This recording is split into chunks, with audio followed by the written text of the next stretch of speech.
Bora, mano. Falar de Duna. Vamos. Vai falar de Duna mais não? Bora, mano. Oxi, vamos.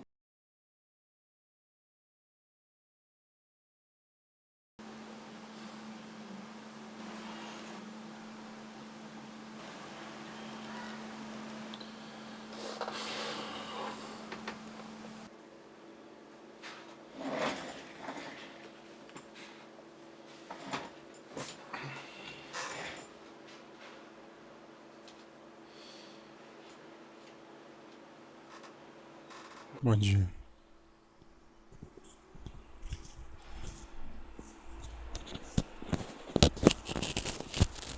Não se enganem, eu me vejo e me encontro bem animado para falar sobre esse livro, é só que já faz tanto tempo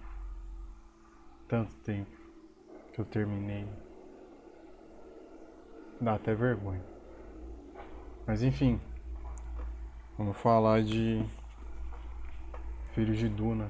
Nesse terceiro livro, uma coisa fica muito certa em relação ao anterior, em relação ao Messias de Duna, que é a similaridade dos temas que vão ser tratados aqui e a similaridade como ele aborda esses temas, principalmente. Parece que ele está tentando voltar um pouco ao que era, não a trama em si, do primeiro livro principalmente, mas parece que ele quer consertar algumas coisas e tentar fazer um paralelo com aquela coisa de a história se repete, sabe? Uma vez como tragédia e dali em diante como farsa. Eu não preciso nem falar que tem spoiler aqui, né, em relação aos livros como um todo. Se você, não sei, achar que é uma boa ideia, eu já fiz vídeo sobre os outros livros aqui, então também pode acabar sendo interessante dar uma olhada. Se você já leu, vem comigo.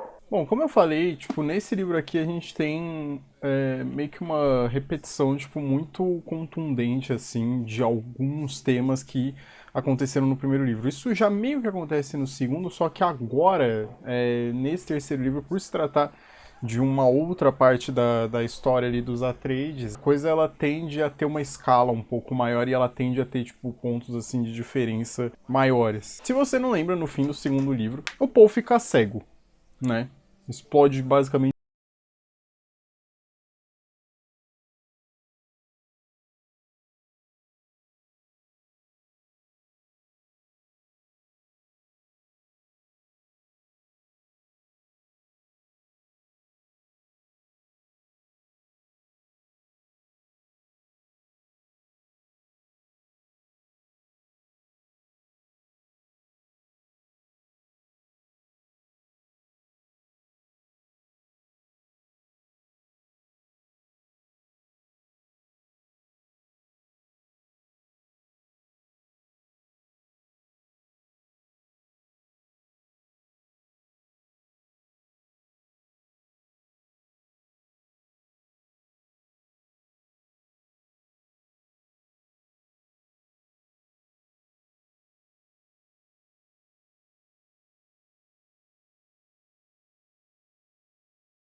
Percebe coisas como... No primeiro livro tinha um dilema de controle, ele era muito distinto, tipo, de personagem pra personagem. O Duque Leto, ele tinha questões ali muito específicas, tipo, com controle, com a demanda de poder, o que acabou levando às próprias falhas que ele teve. A Lady Jéssica e essa decisão dela de expor o Paul, tipo, a toda essa questão dele possivelmente ser o escolhido. E depois o Paul, tipo, assumindo ali papéis que não cabiam a ele. Muito por ego, essa ânsia de poder dentro, tipo, de particularidades ali do próprio personagem. E a Alia, tipo, sendo marginalizada por ser quem ela é, com uma enorme gama de poder, de conhecimento e por aí vai.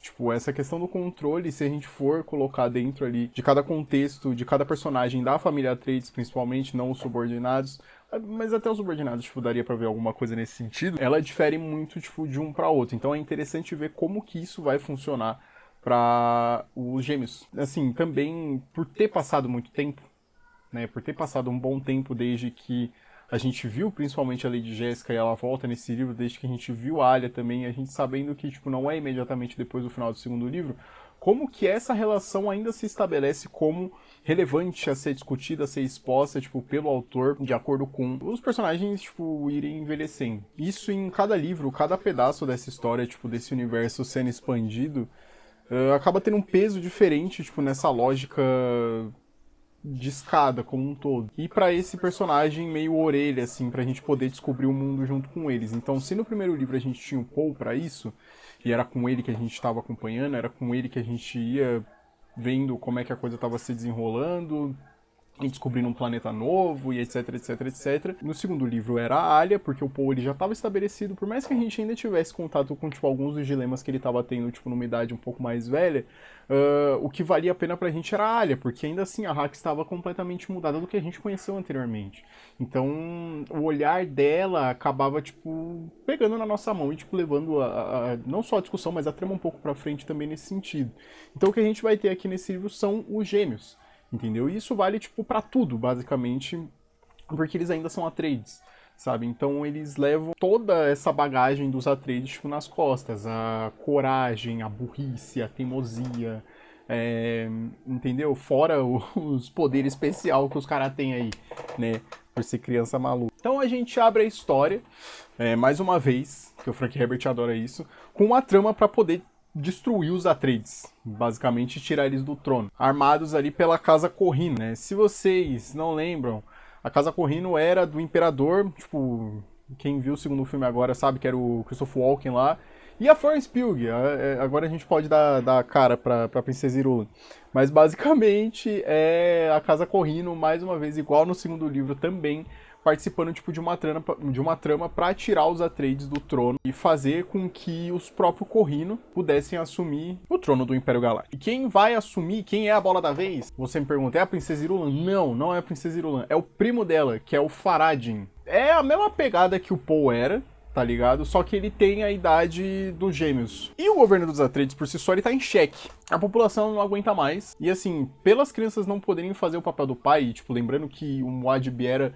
uma figura, tipo, que por mais que houvessem controvérsias ali, tipo, já no meio do governo dele, ele ainda era uma figura, tipo, muito benquista, assim, pela maioria da população. E pelas crianças não poderem governar e não poderem, tipo, teoricamente suceder o governo do pai deles, quem tá governando é a Alia. E assim, ela em si tem os próprios demônios dela. Ela é... Cara, as mulheres desse livro, elas são muito bem escritas, cara. Elas são muito bem escritas. A Alia, a Irulan e a Jéssica...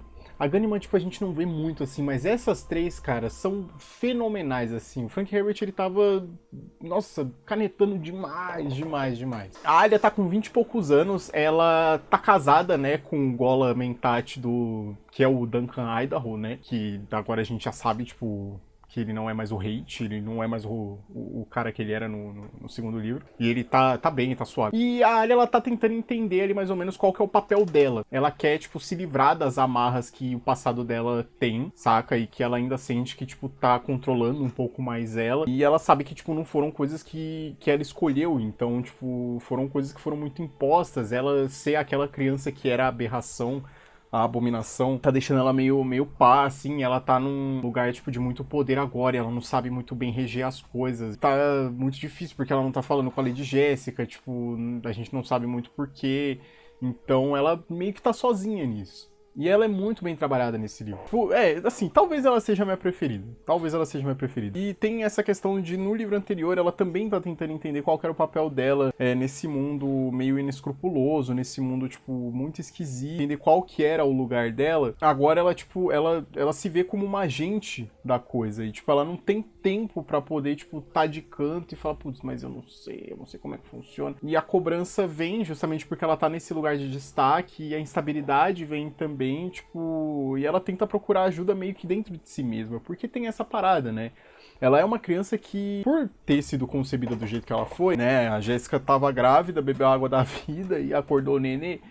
Ela tem o contato ali, tipo, de todas as reverendas mãe anteriores à mãe dela, tá ligado? E ela tem o zap mental, tipo, de muita gente dentro dela ali. O que por si só já é traçar um paralelo com o Paul, uma vez que ele também decidiu seguir por um caminho de instabilidade enquanto líder, né? Bom deixar claro. Depois de, tipo, tomar água da vida e sentir que esse era o papel dele, tá ligado? Que se ele fosse por esse caminho, ele ia colher, tipo, muita coisa boa e que isso ia acabar funcionando. Por motivos debatíveis, lógico, né? Ele é um cara que, tipo, ele teve que crescer muito rápido, a criação dele, tipo, foi muito diferente da criação da Arya também, porque ele foi meio que preparado pra assumir esse papel em algum momento. Então, tipo, ele já se sentia muito confortável, tipo, se precisar qualquer coisa, tá ligado? Ele assumia ali o BO e ele regia da forma que foi. Ninguém sabia que ele ia virar um ditador genocida maluco do caralho. Ninguém sabia, mas circunstâncias e circunstâncias. A Arya, por outro lado, é completamente diferente. Porque assim, ela se vê tendo que crescer muito rápido, e com a cabeça que ela tem, é até mais rápido. Mas, por outro lado,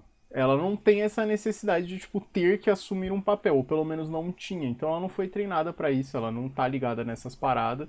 Então, tipo, meio que não cabia a ela isso tudo, né? E isso não deixa ela confortável, tipo, de forma alguma, ter que assumir essa posição. A gente pode falar que ela sofreu um certo preconceito na vida dela. Enquanto o Paul era o prodígio, o escolhido, tipo, o número 1, ela era a aberração, a abominação, tipo, nascida do pecado, tá ligado? Tipo, de uma forma não natural. E é uma coisa que, tipo, é considerada que ela não deveria existir. Sendo marginalizada desde cedo e, tipo, estando nessa posição agora, é difícil manter, tipo, as coisas de pé. Manter o controle, tipo, e a tranquilidade e a clareza, assim, do caminho dela também. Porque, afinal de contas, tipo, que caminho é esse? O meu caminho ou o caminho da minha família? Tipo, é melhor pra mim ou é melhor pra minha família, pra minha linhagem? O jovem desamparado e sem perspectiva, ele acaba sendo pego num contrapé, tipo, com o seu lugar no mundo. E dentro desse universo, principalmente, tipo, essa temática ela ser trabalhada dentro do contexto da Alia, tipo, nessa crise dos 20, tá ligado? É fantástico, é muito bem feito. E como eu tava falando, como ela é capaz de acessar memórias ali de antepassado, tipo, pra buscar um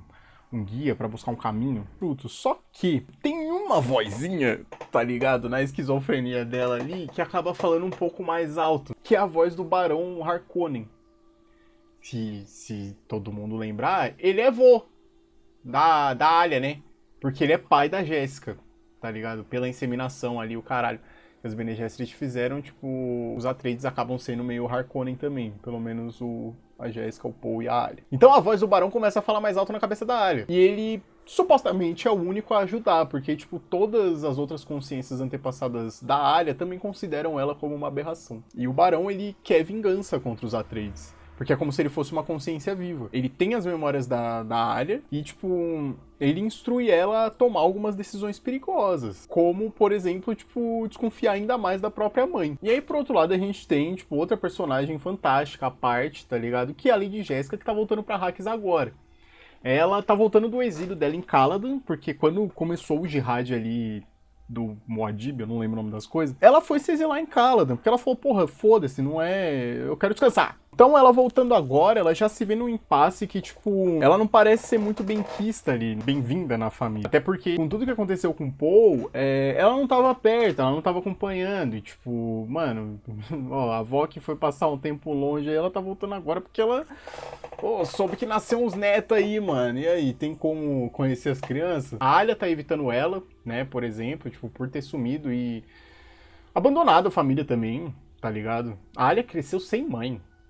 E, assim, tem essa própria tramóia, tipo, de conspiração dentro da própria Casa Atreides, porque os funcionários e o pessoal correlato, eles estão tentando sabotar a Jéssica a todo momento. E quem acomoda ela, tipo, quem faz ela meio que se sentir em casa são os Fremen. Isso é muito legal também. São pessoas que estão procurando ecos ali, tipo, de um período um pouco mais frutífero, eu diria, e um pouco mais confiável também, de certa forma. Então, como eles conhecem a figura da Jéssica, como, tipo, é uma figura importante também, eles acabam recorrendo a ela para poder se sentirem um pouco mais acolhidos nesse ponto. E é interessante, tipo, porque é o que eu tô dizendo, assim, mesmo que o Frank Herbert, ele repita alguns temas no sentido, tipo, de conspiração, ele começa a extrapolar essa parada de um jeito absurdo, porque parece uma boneca russa de conspiração, tá ligado? Tanto de camada que tem nesse livro, tipo, é bizarro, é muito divertido. Tipo, dá pra ver que o cara tava se divertindo escrevendo essa porra, tá ligado? E essa, como eu disse, assim, essa parada em Arrakis, ela é uma puta mudança, tipo, ao que os Fremen queriam.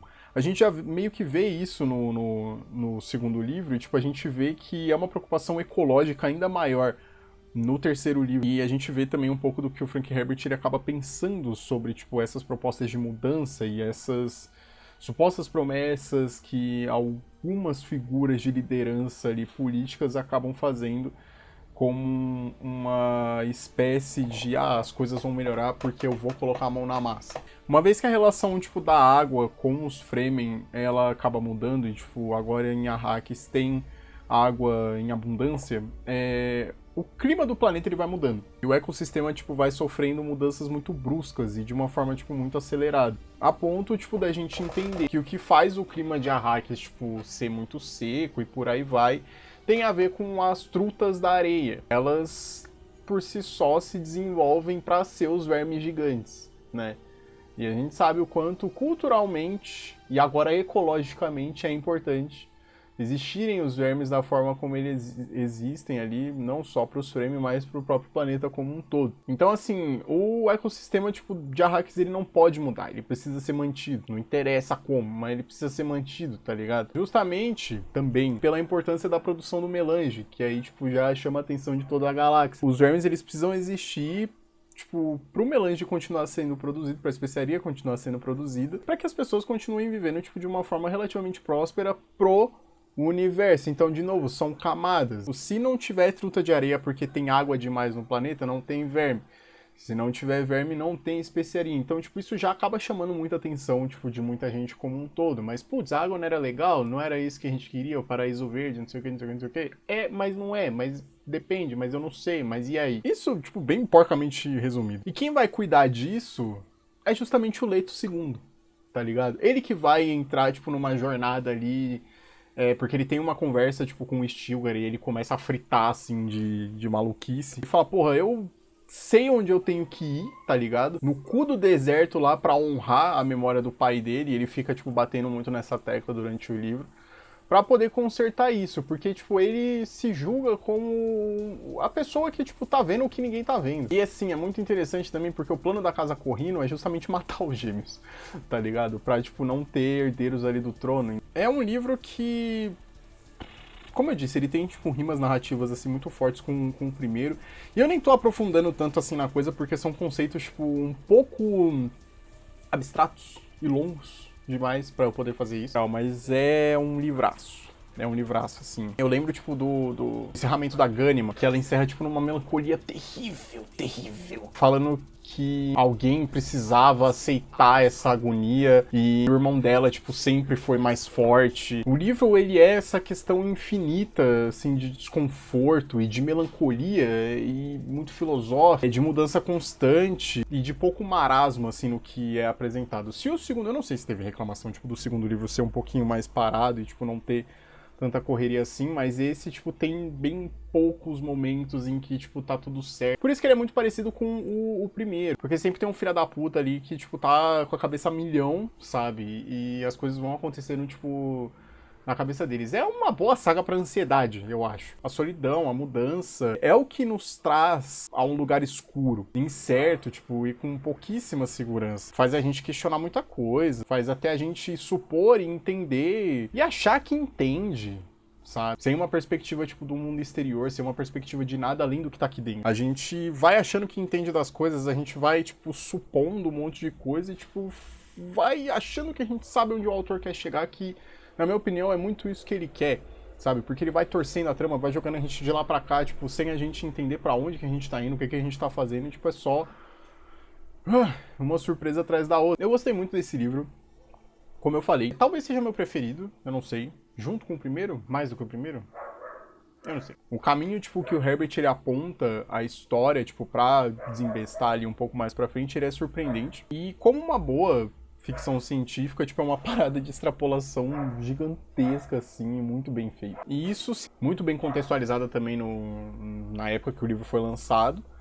E continua sendo bem atual também. Ainda que ele continue, tipo, batendo nos mesmos temas ecológicos, porra, de recursos naturais, principalmente, e os temas sociais também, a gente vê que tipo, ele consegue avançar nessa discussão, que não fica na mesma coisa. E isso é formidável, tá ligado? Isso é muito impressionante, cara, porque são 11 anos, né, quando esse livro foi lançado, tipo, faziam 11 anos que ele tinha lançado o primeiro, e um pouco menos que ele tinha lançado o segundo, e sendo esse, tipo, o meio da saga, porque são 6 livros essa porra, essa primeira trilogia, tipo, ela segue um caminho, tipo, muito particular, assim, e a direção, como eu falei, pra onde ele aponta, tipo, pra poder seguir, ela é muito maluca, assim, ela é, tipo, a menos esperada possível. E, bom, é isso, basicamente. Eu já tô com o quarto livro em mãos, ele tá fechadinho, não abri ainda, eu tô lendo outra coisa agora. E vamos ver, né, se eu não vou demorar tanto assim pra voltar a falar dessa porra, porque é muito cansativo, sabe? Mas é uma delícia ler tudo isso. E assim, já tem 2 anos que eu li o Filhos de Duna, tipo, eu nem sei se eu lembro mais das coisas. Mas,